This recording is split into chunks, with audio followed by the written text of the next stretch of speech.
We begin with new developments as a landmark compromise gun reform bill months in the making has now passed both in the State House and Senate. Welcome to Western Mass News at 5. I'm Abby Carnevale. Western Mass News reporter Glenn Kittle joins us live in studio with more details on this sweeping legislation. Glenn? Yeah, Abby, a deal bringing together elements of differing House and Senate gun bills was reached this week. The House was first to consider the compromise legislation, followed by the Senate. Now it heads to Governor Maura Healey for her signature. The legislation adds updated definitions to assault-style firearms, imposes penalties for possession of modifications like Glock switches, and provides law enforcement with the tools to better track and trace ghost gun manufacturers.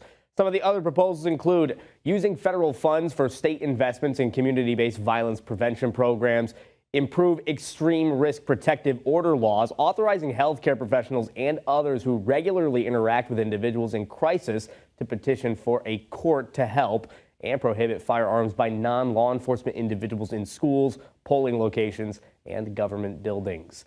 We asked State Representative Carlos Gonzalez about the new measures added to the gun reform bill. He tells Western Mass News the compromise bill does address many of the gun issues plaguing city streets.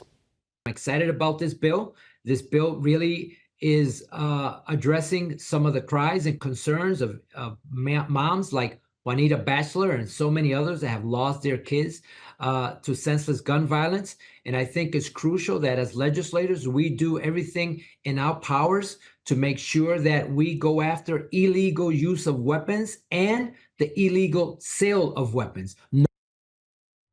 Coming up at 6, we'll take a closer look at this gun reform bill and how gun violence in Springfield has played into the conversation about gun reform in the state. Reporting live in the studio, Glenn Kittle for Western Mass News.